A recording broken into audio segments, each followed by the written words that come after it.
bayangan, nggak ada niat jadi ketua OSIS. Kita bahas jadinya ya gimana mau pulang, sayang banget kak. Pernah nggak naksir diam-diam teman satu organisasi? Pernah nggak hilaf sesama anak OSIS?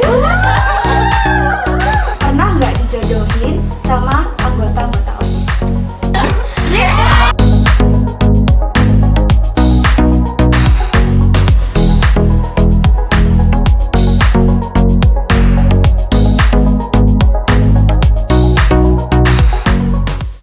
Halo Rek. Hai. Gimana kabar kalian? Alhamdulillah. Semoga sehat ya. Perkenalkan, namaku Fabian Tariq Hadi. Nama aku Nafaiza Febri Firdausi, biasa dipanggil Febri atau teman-teman sih biasanya panggilnya Bebeb ya. Nama aku Davina Aura Hikmawati. Aku di sini bakalan jawab pertanyaan-pertanyaan dari tim kreatif.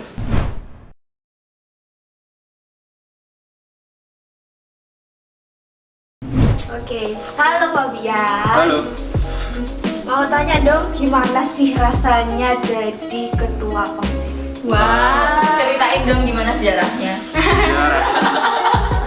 Ya, aku sendiri nggak ada bayangan, nggak ada niat jadi ketua OSIS, dan ternyata waktu kan buat jadi caketos itu ada seleksinya kan. Nah waktu itu aku ikut tes caketos dan ternyata kepilih. Dan pengumuman caketosnya itu H-1 orasi. Nah di waktu orasi itu sekalian pemilihan. Nah kebetulan aku waktu orasi itu di Surabaya karena ada urusan. Jadi waktu orasi aku nggak bisa datang. Dan alhamdulillah ternyata ya kepilih jadi ketos. Dan alhamdulillah lah diberi kepercayaan. Kalau jadi ketos dibilang mudah ya enggak, dibilang susah ya iya. Ya gimana nggak susah kan, kita diberi kepercayaan buat megang OSIS selama satu periode, memimpin anggota OSIS, pengurus OSIS buat ngejalanin proker-prokernya, dan setiap prokernya kan pasti ada masalah kan. Ya itu salah satu tugas aku lah buat nyelesain masalah itu. Dan alhamdulillah sampai sekarang semua masalah sudah selesai ya. Itu aja sih. Oke, sebagai ketos nih, boleh nggak sih jelasin bedanya OSIS dan MPK? Nah. Ya, mungkin kalian baru pertama kali ngedengar kata MPK, dan yang waktu SMP kan kalian sudah kenal OSIS. Dan memang MPK ini cuma ada di SMA. Nah, sebagai gampangnya itu OSIS sama MPK itu implementasi dari prinsip trias politika yang ada di pemerintahan, yaitu fungsi legislatif sama eksekutif. Nah, legislatif itu kan fungsinya untuk semacam membuat undang-undang atau merubah undang-undang. Nah, itu tugasnya MPK. Dan untuk eksekutif, yaitu presiden lah. Bisa diibaratkan kita itu sebagai presiden di pemerintahan. Kita megang program kerja, segala program kerja untuk menyukseskan dan memajukan sekolah SMA Negeri 1 Probolinggo ini. Gampangnya OSIS itu sebagai pekerja yang ada di lapangan mewujudkan program kerja, dan untuk MPK itu sebagai yang mengevaluasi dari program kerja OSIS yang dilaksanakan. Itu aja. Oke, kan Fabian dan teman-teman semua ini anak berprestasi nggak sih? Iya dong, amin. Alhamdulillah. Sebagai anggota OSIS yang sibuk, kamu bisa, maksudnya bisa nggak sih kamu bagi manajemen waktu antara belajar dan kumpul OSIS atau rapat-rapat yang lainnya? Terus ada tips nggak sih buat adik-adiknya yang nanti mau masuk OSIS? Nah, ini pertanyaan bagus.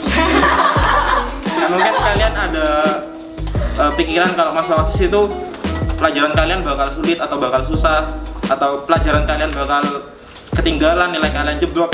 Itu enggak sih. Kalau misalnya kalian bisa mengatur waktu, nilai kalian ya akan tetap stabil lah. Ya contohnya ya untuk alhamdulillah waktu sekarang aku udah bisa ngatur waktu lah. Kalau misalnya kalian ikut OSIS, terus sekolah kalian juga sibuk, kalian ya kalau ada tugas ya kerjain dulu dah. Kalau hari itu ada tugas ya kerjain. Dan misalkan OSIS kan juga sibuk juga sih. misalkan hari itu ada tugas dan hari itu juga ada rapat, ya udah tugasnya didahuluin dulu, baru nanti waktu rapat kita pelong aja, gak ada tugas sama sekali. Nah, aku sendiri nggak lancar-lancar begitu aja sih. Ada masa aku keteteran tugasnya. Waktu semester kemarin kalau nggak salah. Waktu semester kemarin itu tugasku bahkan dari bulan Januari itu sampai Mei itu belum kukerjakan semua. Kenapa tuh? Jadi juri Gitulah. Dan di akhir semester aku maraton garap tugas. Dan itu gak enak sama sekali lah. Ya jadi buat ngebagi antara waktu sekolah sama waktu OSIS, ya udah kalau misalkan ada tugas ya harus kerjain dulu. Kalau misalkan besok ada ulangan ya belajar. Kan pastinya gak semua waktu sehari ini itu dibuat untuk OSIS. Kan mungkin dari siang sampai sore atau malam sampai agak malam, mungkin ya pasti ada waktu kosong lah buat belajar, buat ngerjain tugas. Seperti itu. Kalau waktu untuk dia? Apa? Kalau waktu untuk dia? Nggak ada. Masa kertas gak punya sih? Ada sih. Nggak ada. Buat adik-adik yang tertarik buat. Kasihan promosi bab sekalian. Jangan lupa follow IG-nya Fabian. Fabian tadi. Fabian Hadi. Underscore. Gitu. Oke, thank you Fabian. Iya. Halo Bebek. Halo Lisa. Oke, untuk pertanyaan yang pertama, selama menjabat sebagai pengurus OSIS di 2 periode ini, apakah ada perbedaan yang dirasakan? Jika ada, tolong jelaskan perbedaannya. Perbedaannya pasti ada ya. Perbedaannya sih biasanya dari pemikiran kita dari setiap pengurus OSISnya. Kan kita tiap orang juga punya pandangan berbeda-beda, kita juga punya ide yang berbeda-beda. Jadi gimana, makanya itu value untuk ikut OSIS gitu loh. Gimana cara kita menjadikan satu ide-ide orang-orang yang berbeda-beda tersebut gitu. Ada pasti. Oke. Oke, untuk selanjutnya, kira-kira apa aja sih perbedaan yang kamu rasakan saat menjabat OSIS di SMP dan OSIS di SMA? Oh ya, ya benar. Aku dulu di SMP juga sempat jadi OSIS waktu kelas 8. Jadi sebenarnya kan bisa dari kelas 7 sama kelas 8 nih. Tapi di kelas 7 aku nggak dapet. Di kelas 8 aku dapat waktu SMP itu. Perbedaannya adalah totally beda banget sumpah. Kayak di SMP itu aku sangat-sangat kayak harus ngapain-ngapain tuh harus izin guru gitu loh. Sedangkan kalau di SMA pun begitu juga. Tapi untuk masalah kerja untuk menyelesaikan suatu proker itu kita benar-benar mengerjakannya sendiri gitu. Untuk pertanyaan yang terakhir, coba ceritakan sedikit aja nih satu momen yang benar-benar kamu ingat sampai sekarang. Satu momen di proker OSIS ya? Wow, banyak sih. Khususnya bareng partner aku yang dua itu ya, ada Fabian sama Gufron. Jadi ada di suatu proker, waktu itu ada suatu proker setelah proker ini boleh disebutin nggak sih prokernya apa? Gak salah ya, gak salah. Itu habis selesai proker, kita tuh keluar dari ruangan tersebut, terus habis itu kita kayak berdebat mengenai proker yang lain, bukan proker yang itu tadi selesai kita laksanakan. Terus aku berasa banget gitu ya, wah pemikiran kita emang bisa sebeda ini ya.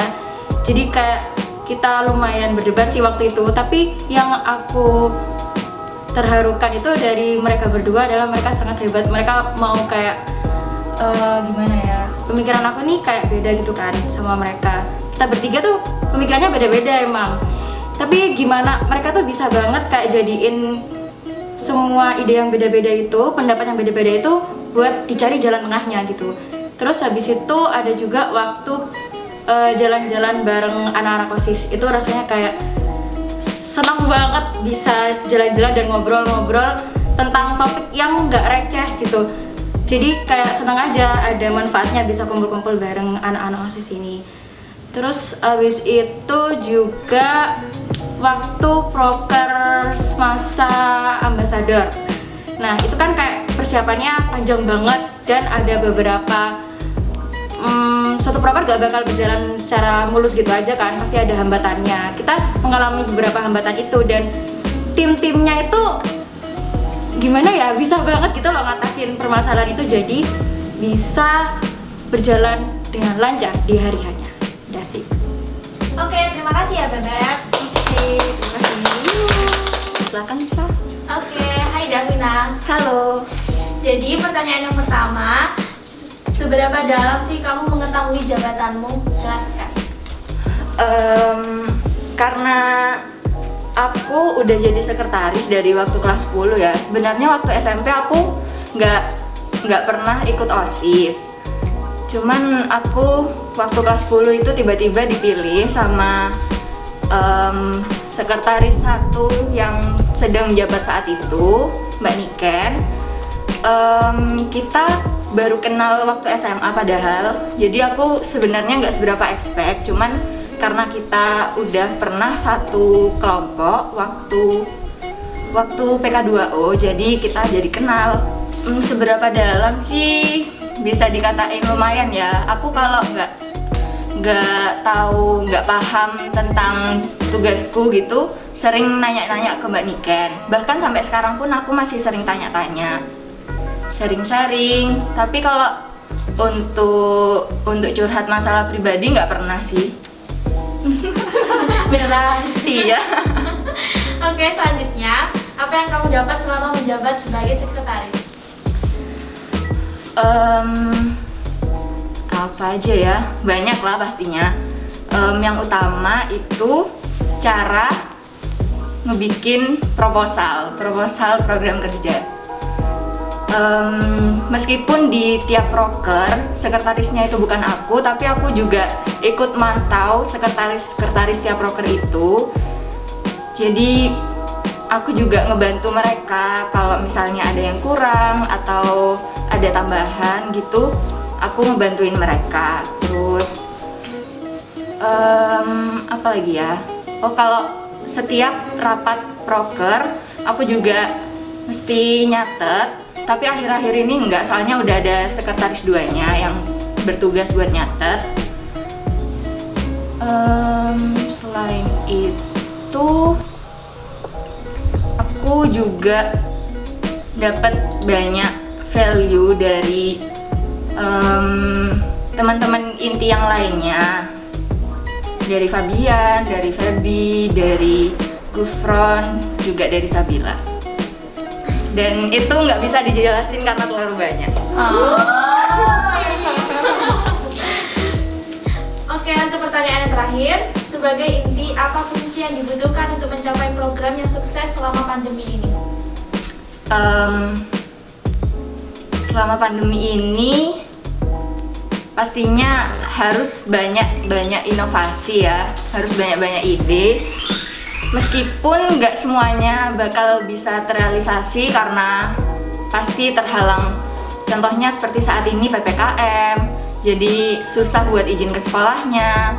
Tapi kita diharuskan untuk selalu ada inovasi, gimana caranya biar kita tuh meskipun pandemi nggak diem terus. Kita kan OSIS, masa diem terus sih? Apa bedanya sama siswa yang biasa gitu?